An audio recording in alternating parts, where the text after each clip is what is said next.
Assalamualaikum warahmatullahi wabarakatuh. Salam damai sejahtera buat kita semua. Om Swastiastu, Namo Buddhaya, dan salam kebajikan.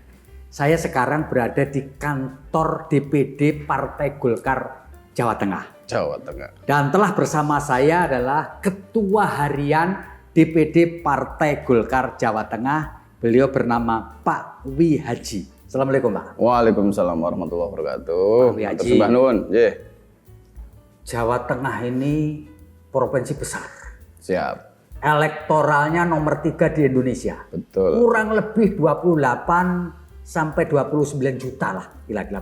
Sekitar itu. Ya. Bagaimana Partai Golkar melihat posisi elektoralnya di Jawa Tengah ini?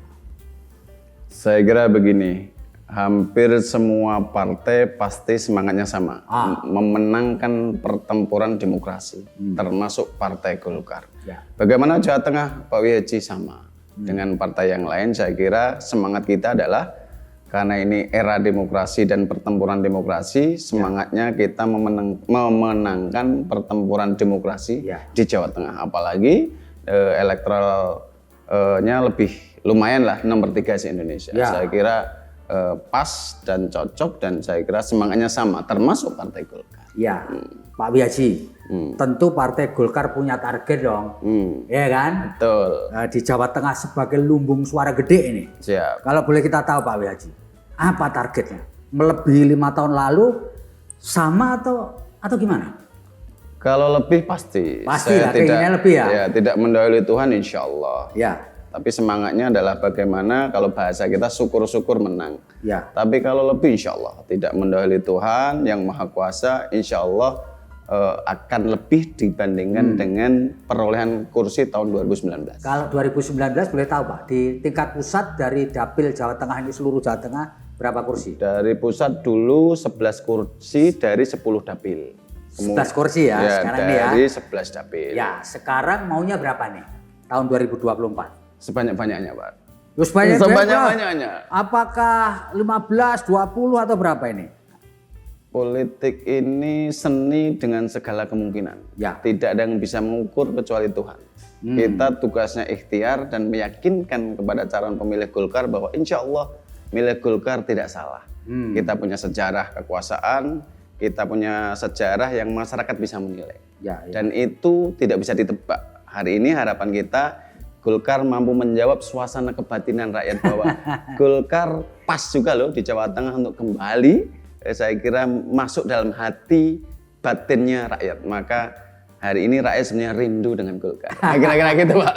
Pak Wi Haji. Siap. Sampai sekarang ini Partai Golkar masih menyatakan bahwa bakal calon presiden adalah Pak Erlangga Hartarto sebagai Ketua Umum DPP Partai Golkar. Betul ya Pak ya? Betul. Nah, menurut Pak Wi Haji, apakah posisi Pak Erlangga Hartarto sebagai bakal calon presiden itu membawa efek elektoral nggak di Jawa Tengah? Amanah Munas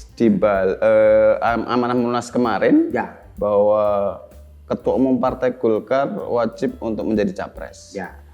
Persoalan mempengaruhi dan tidak, faktanya di dalam sejarah politik Ketua Umum Partai sangat berpengaruh terhadap elektoral dari partai itu sendiri. Ketokohan sangat berpengaruh.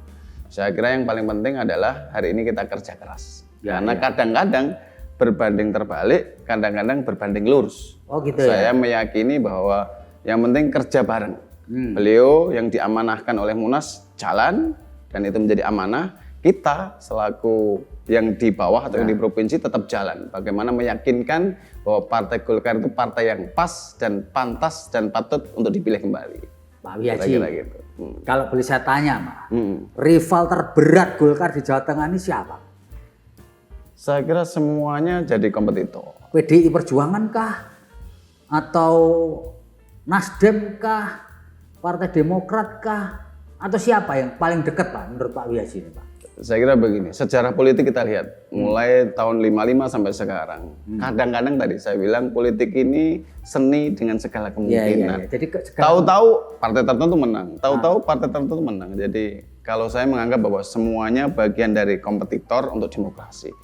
Kita kasih ruang sebesar-besarnya dan kita berikhtiar dengan sebesar-besarnya. Sama, semuanya sama. Nggak ada yang bisa melihat dan menilai. Gitu. Pak Wi Haji, orang khawatir pemilu 2024 ini akan menghasilkan seperti pilkada DKI 2017, terus pilpres tahun 2019 yang lalu. Menurut Bapak ini supaya pemilu 2024 ini happy, nyaman, guyup, gimana caranya? Satu, Ya, pikiran dan program. maksudnya gimana? Jadi siapapun calon presidennya itu berkomitmen tentang pikiran dan program, bukan personal dan tokoh. Oke. Itu akan beda pandangannya, sehingga kalau pikiran dan program saya kira nanti adu gagasannya menarik dan rakyat menilai bukan orang. Tetapi ketika saya jadi presiden, program saya apa? Misalnya kalau saya mau jadi presiden, oke, pengangguran saya gaji misalnya. Kalau saya kalau saya begitu, sehingga rakyat menilai, oh ini loh programnya gitu, bukan ini orangnya. Persoalan di Indonesia sekarang tokoh ini masih menjadi penilaian, iya. Tetapi kita harus belajar dari sejarah supaya tidak terulang. Kemudian kita memberikan pembelajaran yang lebih baik kepada masyarakat, dan masyarakat biar tidak antipati. Kita kasih contoh yang baik. Programnya apa sih? Visinya apa sih? Nah, saya kira kalau itu dibincangkan siapapun capresnya, beda nanti. Beda pasti. Oke ya? Pasti oke. Orang kan melihat, oh ya ini bukan siapanya, tapi apanya. Walaupun kita harus jujur, kadang masyarakat kita masih tinggi bahwa orang berpengaruh. Kalau bahasa kita memang orang itu kadang-kadang menjadi contoh. Kira-kira gitu. Jadi kadang-kadang kita maklum, tetapi ini harus kita ubah. Supaya demokrasi ini lebih maju. Yang kita kedepankan pikiran dan programnya, bukan orangnya. Sehingga kalau pikiran dan program, oh ini orangnya, programnya ini, maka saya akan pilih ini. Nggak tepati ya, nanti dihukum lagi pemilu berikutnya. Nah, kira-kira kan begitu, Pak. Pak Wiyaji, Bapak yakin nggak ini pemilu ini akan aman sampai paripurna? Yakin ya? Sejarah Indonesia berkali-kali dengan berbagai hal. Udah belajar banyak. Percaya sama rakyat. Apa gitu ya Pak ya? Nah, udahlah, rakyat ini udah luar biasa. Mulai pilkades saja sudah biasa, apalagi untuk Indonesia. Nggak ada masalah, yakin nggak ada. Pak, sebagai Ketua Harian Golkar di Jawa Tengah, silakan Bapak menyampaikan pesan kepada pembaca kita, kepada penonton kita. Nah, mau ngomong pilihlah Golkar boleh. Terima kasih seluruh masyarakat Indonesia, khususnya Jawa Tengah. Golkar punya sejarah kekuasaan. Kekuasaan di bawah Golkar, alhamdulillah masyarakat mengetahui ekonomi kita tumbuh 10% loh di saat kita berkuasa. Apa artinya? Kita punya pengalaman, tentu dengan segala kelebihan dan kekurangannya. Dan saya meyakini Golkar ada partai yang pas untuk dipilih. Kenapa? Punya sejarah dan punya program yang besar untuk negara, untuk Indonesia. Itu poinnya. Dan saya yakin hari ini rakyat rindu terhadap Partai Golkar. Karena itu jangan salah, 14 Februari 2024 pilih Golkar. Menjawab suasana kebatinan rakyat. Matur suwun, salam sehat, salam sukses, salam berkah barokah untuk kita semua. Jadi suara rakyat, suara Golkar. Suara rakyat, suara Golkar. Baik, terima kasih Pak Wiyaji, Ketua Harian DPD Partai Golkar Jawa Tengah. Saya Feby Mahendra Putra pamit undur diri. Kita akan ngobrol dengan tokoh di Jawa Tengah yang lainnya. Jangan lupa bahagia.